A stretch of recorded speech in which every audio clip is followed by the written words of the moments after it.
3, 2, 1. Ayun! Good evening mga kaibigan, live tayo ngayon dito sa Mercedes Avenue kung saan nandito si Mayor Vico Sotto.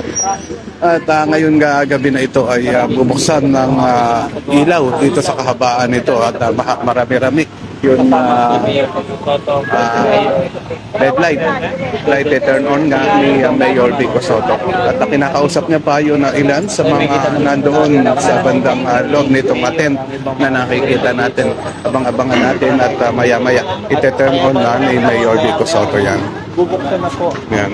Pailaw mula kay Mayor Vico Sotto. Madilim paano kami magkaka-picture kay Mayor? Mapailawan po kami. Ayan.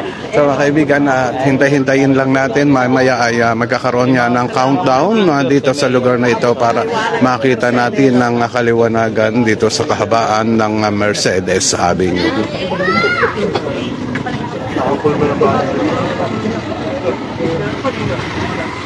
Maya-maya ay darating din si Congressman Roma Romulo dito sa lugar.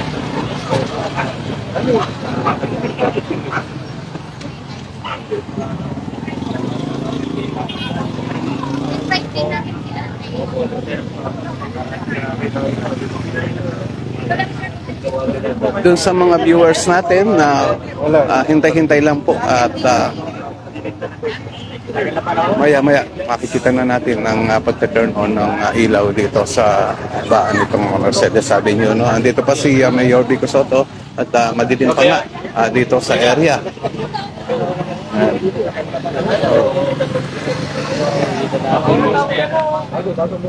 Medyo madilim pa mga kaibigan at hindi pa natin na ganong maaninag si Mayor Vico Sotto. At nandito nga sa loob nitong tent na nakikita natin.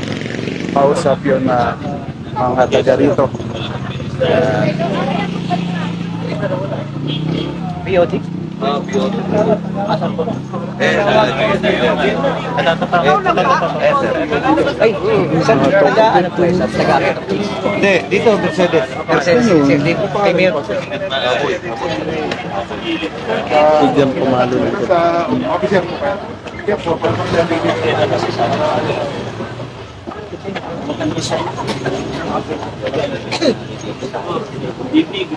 Ayun sa mga viewers natin, maraming salamat po dun sa nag-comment kay Raylene Fernando.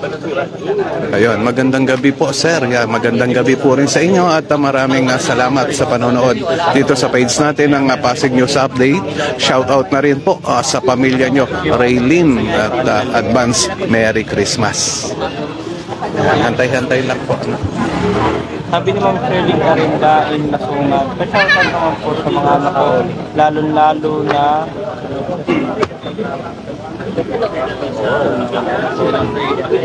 anak kong PWD si Richelle. Ayan, shoutout po kay Richelle. Itong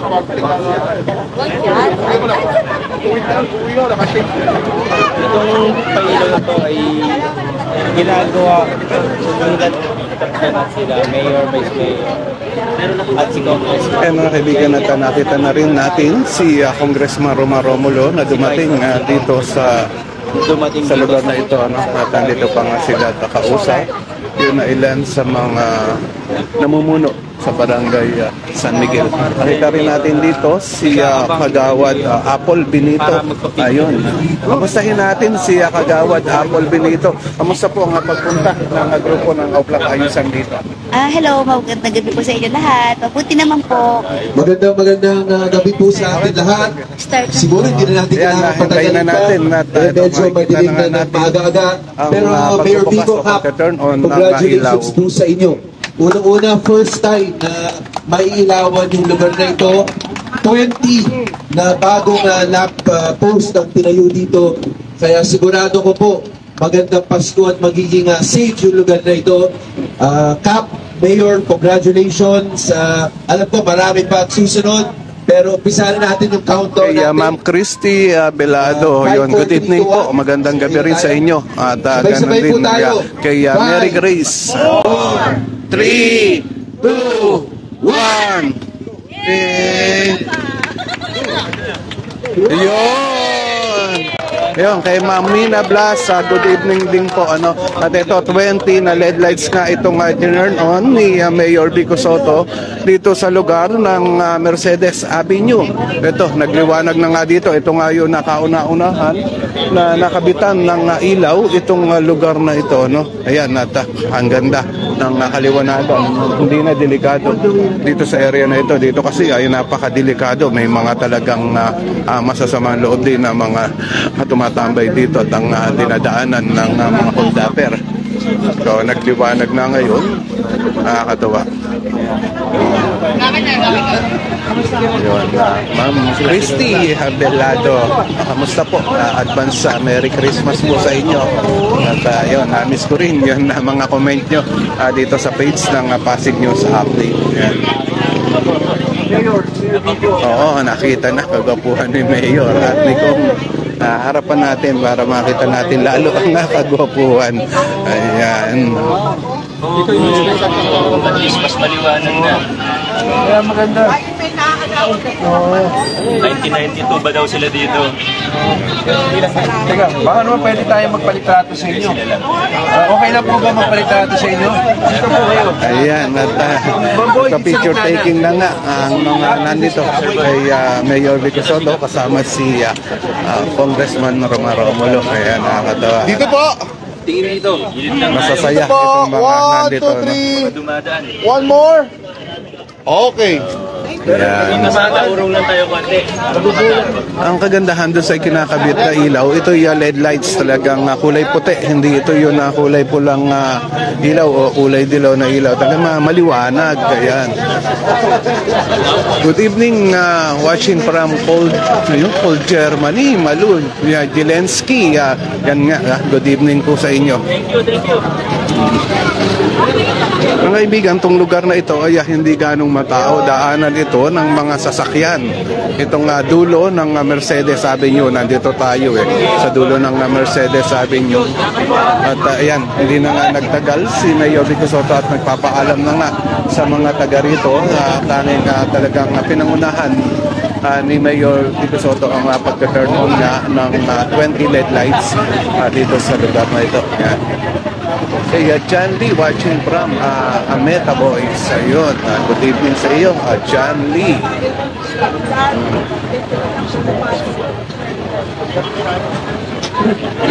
Salamat po. Thank you. Ayan. Maliwanag na. Ayan, no? At nakakatawa, nagpa-picture na nga yung mga taga rito kay Mayor Vico Soto. Ganun. Salamat ng barangay. Ayan, bukas ng umaga, meron din tayong upland kayusan at doon na matutunghayan natin ng pakikipag-usap naman ni Mayor Vico Soto kaugnay sa mga kayusan ng lugar. Pero hindi muna natin sasabihin kung saan yun area. No? Bukas pakiantabayanan na lang dito sa page natin ng Pasig News Update. Ayun, Malu Zelensky, kay Malu Zelensky, proud for Mayor Vico Soto as good governance and good leader. Swerte nyo, Pasigueño. Oo, talaga naman. Ayun, kay Mina Blas, sipag naman Sir Rolly. Mas masipag si Mayor Vico Soto. Ako nakatulog ba kanina? Si Mayor hindi. Ayan. No. Ayun na ito, nagpa-autograph na rin ang isa sa mga nandito kay Mayor Vico Soto. Ayan, yung picture ni Mayor Vico Soto ay meron yun na isang ninang na nandito pinapirmahan. Kay Mayor. Ito nga po ay pinipirmahan na rin po ni Mayor Vico Soto. Buti nag-abot po tayo. Paalis na rin po ako. Hindi ko po. Okay, Ma'am Mina Blas, yan nga, hanggang Pasko na yan.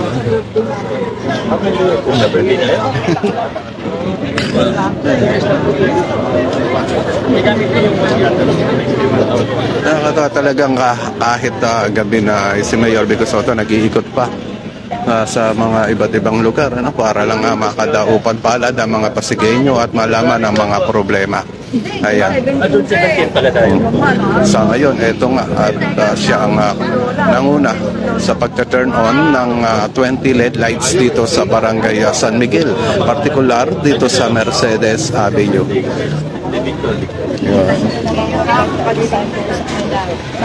Mga kaibigan, makikita nyo talaga naman na itong kahabaan ng Mercedes, sabi nyo, nagliwanag to.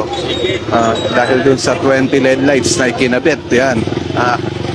Ayun, kuhan mo ako, Mr. Rolly, good job, stress reliever, ang mayor ninyo. O nga, talagang nakakatanggal talaga ng pagod. Makita lang ang mga kagwapuhan ni Mayor at yun na talagang sipag niya, yun talaga no? Kahit nga gabi, yun nakikita natin yun na pagtatrabaho. Romeo Lorenzo, dapat talaga lahat ng mayor ganyan, katulad ni Mayor Vico Sotto. Oo nga no? Kung ganito siguro nako, tituno ang Pilipinas. Dahil nakita natin talagang walang kakurap-kurap si Mayor Vico Sotto, talagang yun very transparency talagang sinasabi niya kung ano yun ng mga kung saan niya ginagastos ang pondo ng bayan. Yan no, mga kaibigan, at umalis na nga si Mayor Vico Sotto. Subukan natin na kausapin ang ilan sa mga nandito. Ayan.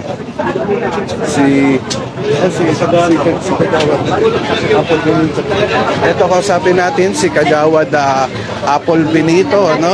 Dito tayo, mas maganda. Ayan. Ito, ikaw na. Magandang gabi po.